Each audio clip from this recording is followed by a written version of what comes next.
Hello students and welcome back to a YouTube channel Vidyam tutorials. और आज मैं Anshita Jindal, a graduate from Shriram college of commerce new Delhi, मैं आपके लिए लेकर आई हूँ सीयूईटी 2025 के लिए most important MCQs of the chapter microeconomics के theory of demand and theory of supply. इन दोनों ही चैप्टर्स की जो रिवीजन वीडियो है वो सुबह मैंने डाल दी थी एंड अब मैं आपको करवाने वाली हूँ इन दोनों ही चैप्टर के मोस्ट इंपॉर्टेंट एमसीक्यूज। तो देखो, I am my self a graduate from SRCC और हमारी पूरी कोशिश यही रहेगी कि हमें सुनने वाले मोस्ट ऑफ द बच्चे जो हैं वो सीयूईटी अच्छे से क्लियर कर सके और इफ नॉट एसआरसीसी एटलीस्ट एक बहुत अच्छा नॉर्थ कैंपस का कॉलेज जो है क्रैक कर सके। तो फटाफट से वीडियो करते हैं स्टार्ट। सीयूईटी 2025 को अब हम साथ में क्रैक करके ही रहेंगे।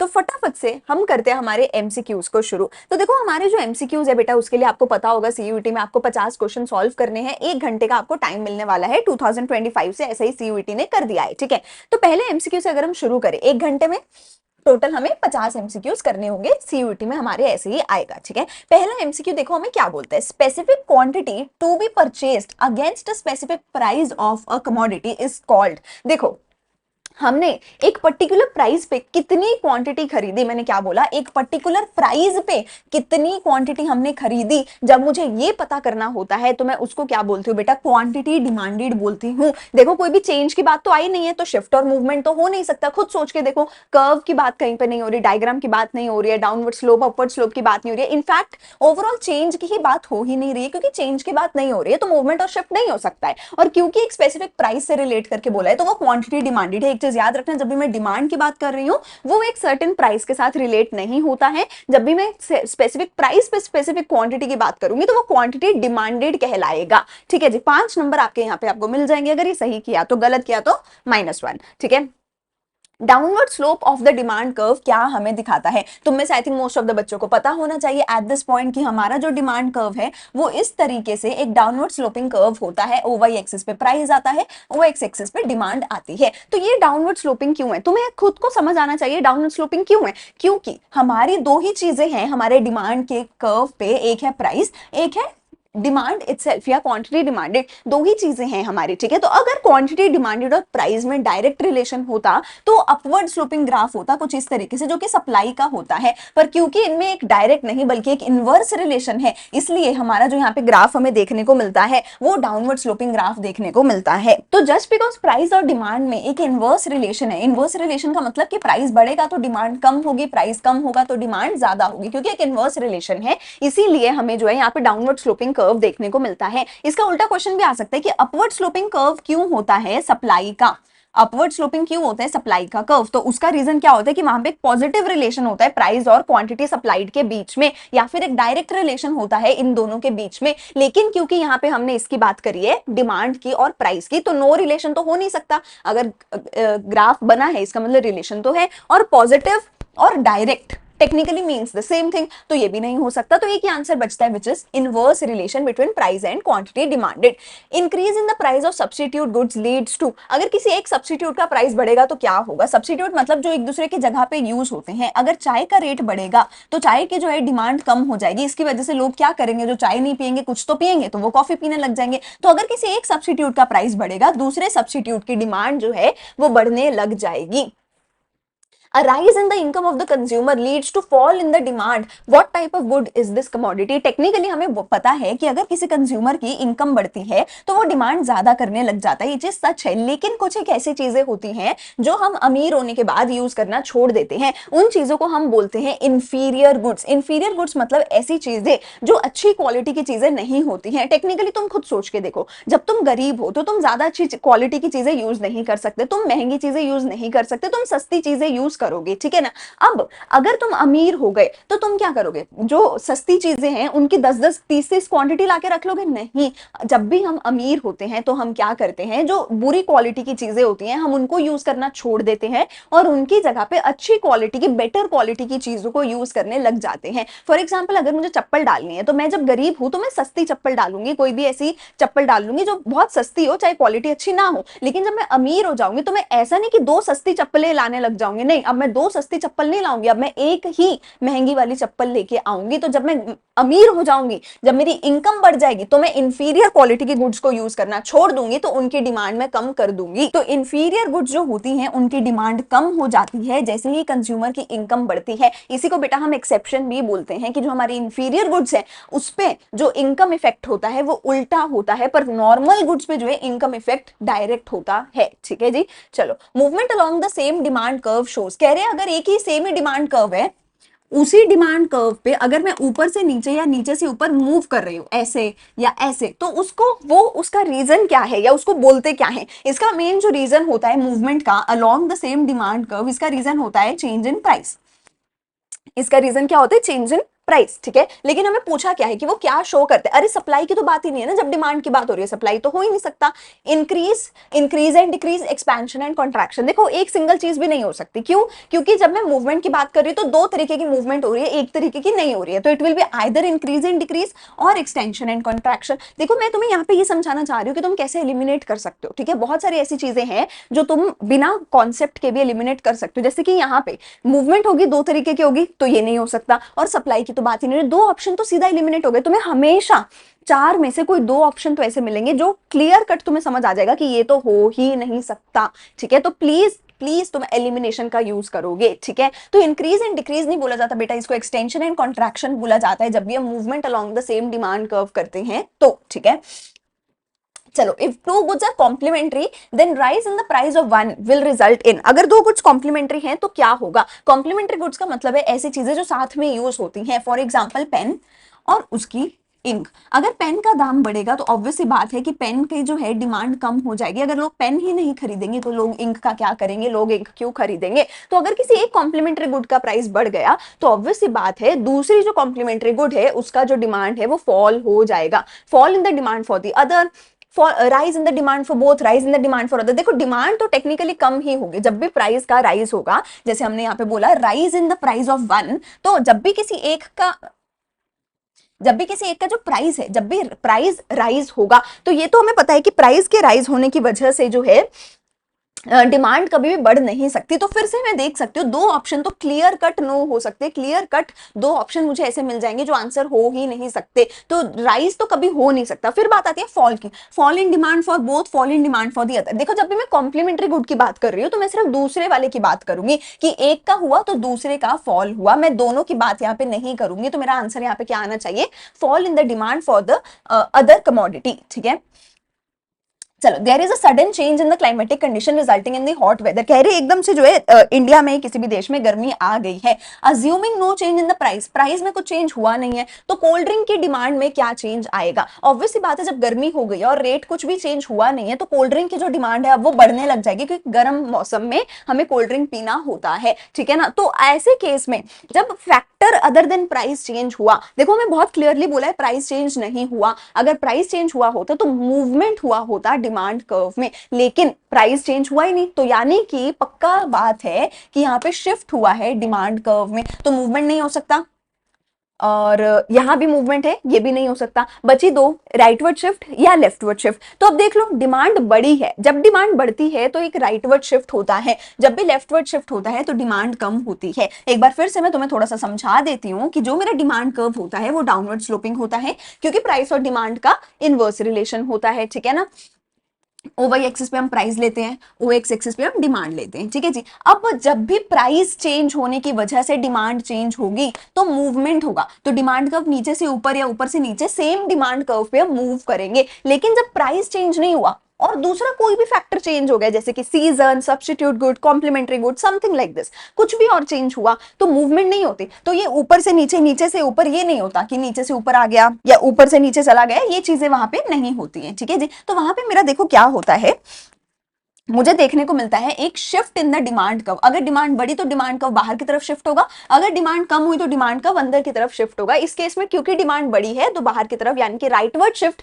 डिमांड कर्व में देखने को मिलता है। ठीक है, चलो अगली चीज, if due to fall in the price of good X demand for good Y rises, किसी एक का रेट गिरा तो दूसरी की डिमांड बढ़ गई। ये कौन सी गुड्स है?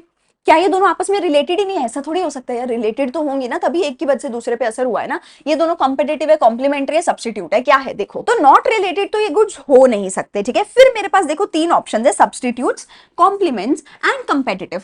कांट यू सी कि जो सब्स्टिट्यूट्स है और जो कंपेटिटिव है, टेक्निकली दोनों का मतलब तो सेम ही बन रहा है। जो सब्स्टिट्यूट है एक दूसरे की जगह पे यूज होती है, कॉम्पिटिटिव है मतलब वो भी एक दूसरे की जगह पे यूज होती होंगे ना, एक दूसरे के साथ लड़ाई करते होंगे। तो can you see not related तो हो नहीं सकता, सब्स्टिट्यूट और कॉम्पिटिटिव दोनों का सेम मतलब बनता है, और दो ऑप्शन करेक्ट हो नहीं सकते। तो मुझे सोचे समझे बिना, बिना सोचे समझे, बिना कुछ देखे मैं समझ सकती हूँ कि इसका आंसर एक ही बचता है, दैट इज कॉम्प्लीमेंट्स। मैंने सोचा भी नहीं कि गुड्स कौन सी होंगी, क्या होगा, क्यों होगा, नहीं, मुझे क्लियरली दिख रहा है अगर एक की वजह से दूसरे पे कुछ असर हुआ तो रिलेटेड तो होंगे तभी असर हुआ, ठीक है। और सब्स्टिट्यूट और कॉम्पिटिटिव का टेक्निकली मतलब सेम बनता है, दो आंसर सही नहीं हो सकते, तो आंसर कॉम्प्लीमेंट्स होगा। एग्जाम्पल से भी देख लो तुम, इंक और पेन के एग्जाम्पल से देख लो तुम, अगर पेन का रेट गिरेगा तो ज्यादा से ज्यादा लोग पेन खरीदने लग जाएंगे, अगर लोग पेन ज्यादा खरीदेंगे तो लोग डिमांड इंक की भी ज्यादा करेंगे। तो एक का रेट गिरा, पेन का रेट गिरा, उसकी वजह से इंक का भी जो रेट है, इंक का भी जो डिमांड है वो भी बढ़ गया। तो आंसर इज कॉम्प्लीमेंट्री गुड्स, ऐसी गुड्स जो एक दूसरे के साथ यूज होती हैं, जो एक दूसरे के साथ यूज होती हैं, ठीक है। तो नॉट रिलेटेड हो नहीं सकते, इन दोनों का सेम मतलब बनता है, ऑप्शन एक ही बचता है, आंसर मेरा आगे, ठीक है। Increase in the demand occurs due to, demand क्यों बढ़ती है, increase in the price of substitute goods. अगर सब्स्टिट्यूट का प्राइस बढ़ा तो सब्स्टिट्यूट की डिमांड कम हो जाएगी, हमारी डिमांड बढ़ जाएगी, तो ऑब्वियस सी बात है इसकी वजह से भी डिमांड बढ़ेगी। Decrease in the price of complementary goods, ये तो हमने अभी देखा ना, एक का रेट गिरा दूसरे की डिमांड बढ़ी, अरे ये भी सच है, अगर दो ऑप्शन सच है तो पक्का ऑल ऑफ दीज होना चाहिए आंसर, है ना। Increase in the income of consumer, income बढ़ेगी तो भी डिमांड बढ़ेगी, तो आंसर होगा ऑल ऑफ दीज, ठीक है जी। Market demand curve is obtained by summation of individual demand curves, कह रहे हैं कि मैं इंडिविजुअल डिमांड कर्व्स को अगर सम कर दूं, मतलब कि ऐड ऑन कर दूं, तो मार्केट डिमांड का कर्व मैं ऑब्टेन कर सकती हूं, ठीक है जी। अगर मैं इंडिविजुअल डिमांड कर्व्स को सम अप कर दूं तो मैं मार्केट डिमांड का कर्व ढूंढ सकती हूँ, लेकिन सम अप कैसे करना है, vertical, horizontal, both vertical horizontal या स्ट्रेटली, ठीक है। इसका स्ट्रेटली का कुछ खास मतलब बनता नहीं है, ठीक है। तो या फिर तुम देख सकते हो कि जो स्ट्रेटली है टेक्निकली वो वर्टिकल जैसा ही निकल के आ रहा है। हम देखते हैं हमारा आंसर क्या है।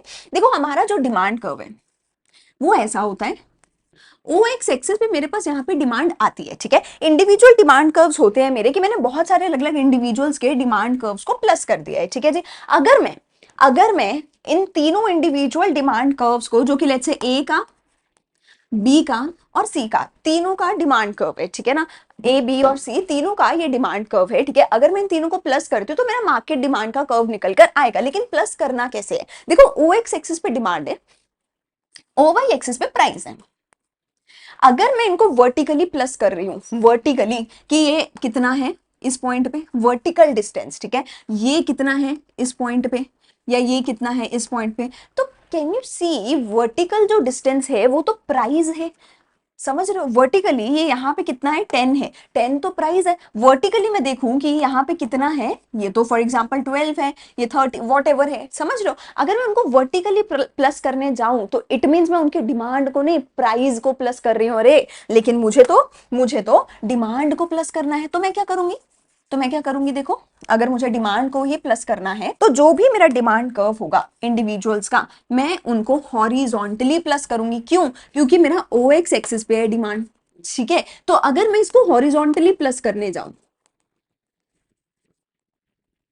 तो मैं देख सकती हूँ कि इस पॉइंट पे हॉरिजॉन्टली, ठीक है, ऐसे करके, मतलब हॉरिजॉन्टली इस पॉइंट पे डिमांड यहाँ पे कितनी आ रही है, फॉर एग्जांपल 12, इस पॉइंट पे कितनी आ रही है 16, इस पॉइंट पे कितनी आ रही है 18, वॉट एवर, ठीक है। तो अगर मैं हॉरिजॉन्टली प्लस करने जाऊंगी तो मैं इंडिविजुअल डिमांड कर्व्स को प्लस करके मार्केट डिमांड कर्व यहाँ पे बना सकती हूँ, मार्केट डिमांड कर्व जो मैं यहाँ पे ड्रॉ कर सकती हूँ, ठीक है। तो टेक्निकली कहने का मतलब ये है कि इंडिविजुअल डिमांड कर्व्स को कैसे प्लस करूं ताकि मैं मार्केट डिमांड कर्व निकाल लूं। तो अगर मैं इनको वर्टिकली प्लस करने लग जाऊं ऐसे, ठीक है, और वर्टिकली देखो कितना है, तो बेटा जी वो मैं डिमांड नहीं, वो मैं प्राइस देख रही हूँ, तो मुझे वर्टिकली नहीं, मुझे ऐसे हॉरिजॉन्टली देखना होगा, सेम पॉइंट पे कितना है उनका डिमांड, ताकि मैं उनका डिमांड फाइंड आउट करके मार्केट डिमांड कर्व निकाल सकूं। तो ये तो हो गया technical answer.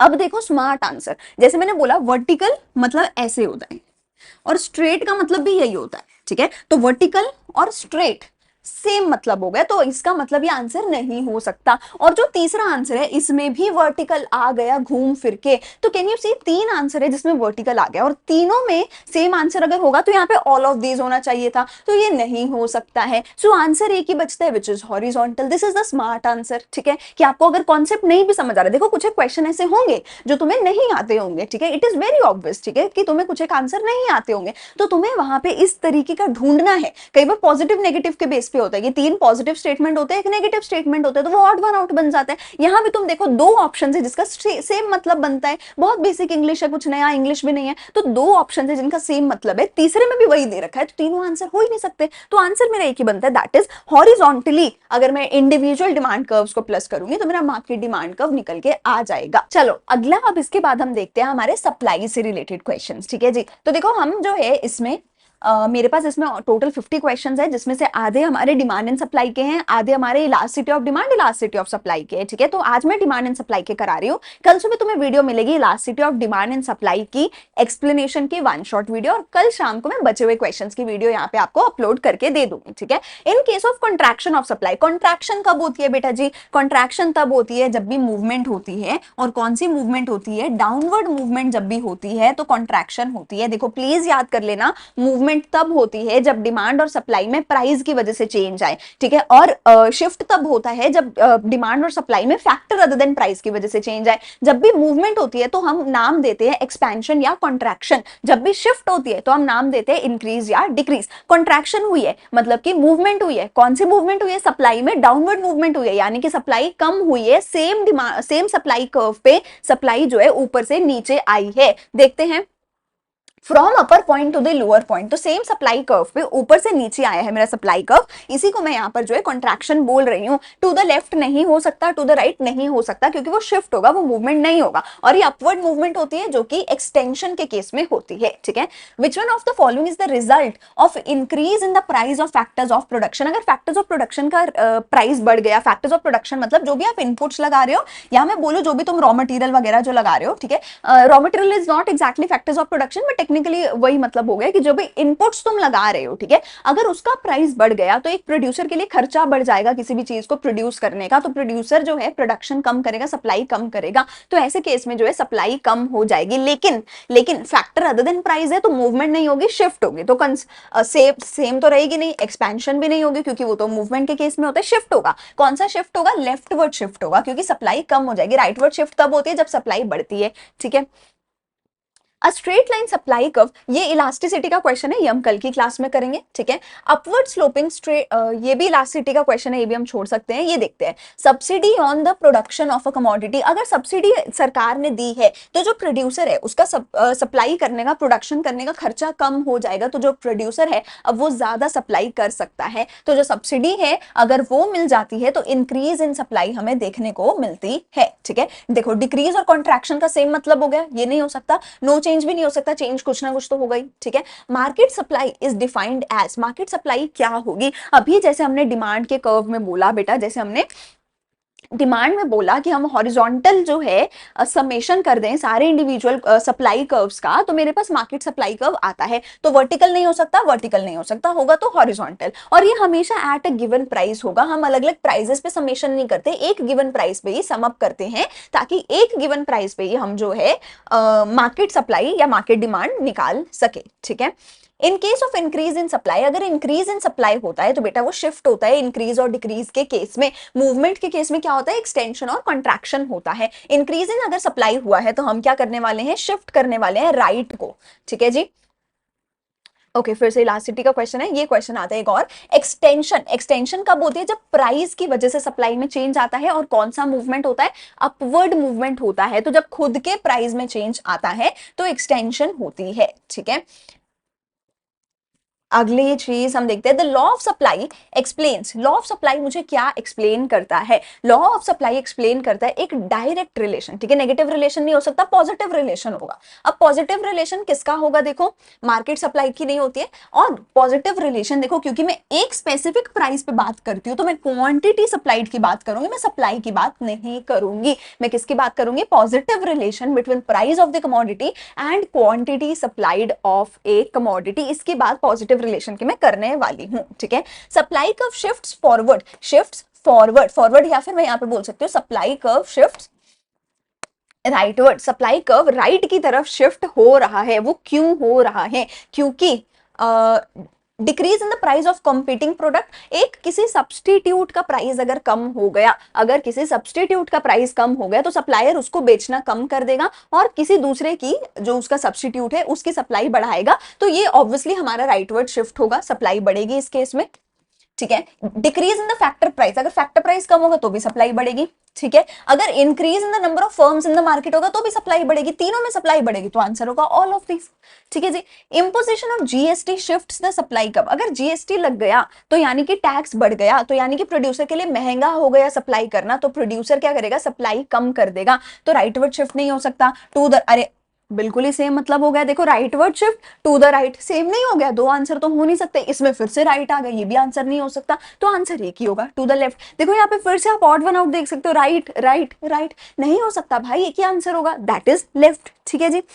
What do you mean by supply of a good? Supply का मतलब क्या होता है भैया जी? सप्लाई का क्या मतलब है? The actual production of the good, total stock in the warehouse, stock available for sale, quantity of the good offered for sale at a particular price per unit of time। अब देखो ये मुझे अच्छी definition लग रही है, obviously है ना। देखो मैं स्टॉक को जो है सप्लाई नहीं बोलती हूँ, ठीक है। स्टॉक जो है वो सिर्फ वो चीज होती है जो आप इन्वेंट्री बोलते हैं ना, ओपनिंग स्टॉक, क्लोजिंग स्टॉक, वो स्टॉक की यहाँ पे बात हो रही है। कितना स्टॉक तुम्हारे वेयरहाउस में पड़ा है वो भी सप्लाई नहीं होता, कितना स्टॉक तुम सेल कर रहे हो वो भी सप्लाई नहीं होता है, ठीक है। क्योंकि हम हमेशा जब भी मैं सप्लाई की बात करती हूँ तो मैं एक सर्टेन प्राइस के साथ जोड़ के देखती हूँ उसकी क्वांटिटी को। मैं सिर्फ ये नहीं बोल रही कितना सेल के लिए पड़ा है, क्या पता उस पर भी प्राइस टैग लगा है कि नहीं, वेयरहाउस वाला जो उस पर प्राइस टैग लगा है कि नहीं, मुझे तो नहीं पता ना। तो जितना भी और जो भी टोटल एक्चुअल प्रोडक्शन है सारा थोड़ी बेचती हूँ एक बार में, आधा तो वेयरहाउस में ही होता है ना, ठीक है ना। तो सप्लाई किसको बोलते हैं? जो एक पर्टिकुलर पॉइंट ऑफ टाइम पे एक पर्टिकुलर प्राइस पे मैं सामान बेचने को तैयार हूं उसको मैं सप्लाई बोलती हूं, ठीक है। लॉ ऑफ सप्लाई किस पे अप्लाई नहीं होता है? तो देखो जो मेरा लॉ ऑफ सप्लाई है वो एग्रीकल्चरल और पेरिशेबल कमोडिटीज पे अप्लाई नहीं होता है। क्यों नहीं होता है? क्योंकि मैं बोलती हूँ प्राइस बढ़ता है तो सप्लाई बढ़ती है, प्राइस कम होता है तो सप्लाई कम होती है, ये लॉ ऑफ डिमांड कहता है। लेकिन जो एग्रीकल्चरल और पेरिशेबल कमोडिटीज है उनके केस में ऐसा नहीं होता, क्योंकि तुम कभी भी अगर सब्जी मंडी में जाओगे तो तुम ये चीज नोटिस करना, कभी भी सब्जी मंडी में जाना कि दोपहर के टाइम पे रेट महंगा होता है और शाम के टाइम पे रेट सस्ता होता है, और फिर भी जो प्रोड्यूसर्स, जो सेलर्स होते हैं वो शाम के टाइम पे बहुत ही सस्ते रेट में भी ज्यादा सप्लाई करने को तैयार होते हैं, क्योंकि सप्लायर्स को, सेलर्स को वहां पे पता है कि अभी जो है सब्जी मंडी में जितनी भी सब्जी बिक रही है अभी बिक जाए तो अच्छा है, वरना रात भर में ये खराब हो जाएगी और कल मुझे इसका कुछ भी दाम नहीं मिलेगा। तो ये जो चीजें हैं ये बहुत जल्दी खराब हो जाती हैं, और क्योंकि इतनी जल्दी खराब हो जाती है इसकी वजह से सेलर को कम दाम पे भी ज्यादा सप्लाई करनी पड़ती है, क्योंकि सेलर को पता है अभी तो कम दाम मिलेगा, खराब होने के बाद कुछ भी दाम नहीं मिलेगा। तो ये जो है एक एक्सेप्शन होती है लॉ ऑफ सप्लाई की, तो इन पे लॉ ऑफ सप्लाई जो है हमारा लागू नहीं होता है, ठीक है जी।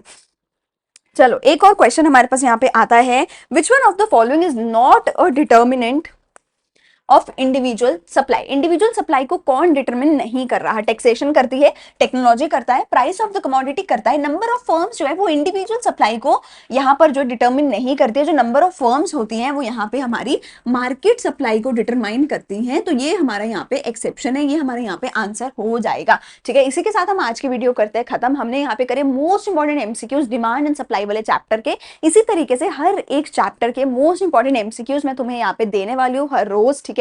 प्लीज सारी की सारी सीरीज को फॉलो कर लो, बिकॉज आई कैन गारंटी बेटा इससे ज्यादा बढ़िया कंटेंट कोई पेड कोर्स भी तुम्हें नहीं देगा जो हम यहाँ पे तुम्हें फ्री में यूट्यूब पे सीयूईटी का करवाने वाले हैं। तो हम अच्छे से तुम्हारे ऊपर मेहनत कर रहे हैं, तुम भी अच्छे से मेहनत करो ताकि तुम सिर्फ 1 से 1.5 महीने में अपना ड्रीम कॉलेज जो है अचीव कर सको। अगर वीडियो अच्छी लगी तो प्लीज फ्रेंड्स के साथ शेयर करो, सब्सक्राइब करो और हमारे चैनल को ग्रो करने में मदद कर दो। मिलते हैं अगली वीडियो में बीएसटी के कल चैप्टर 1 एंड 2 के साथ।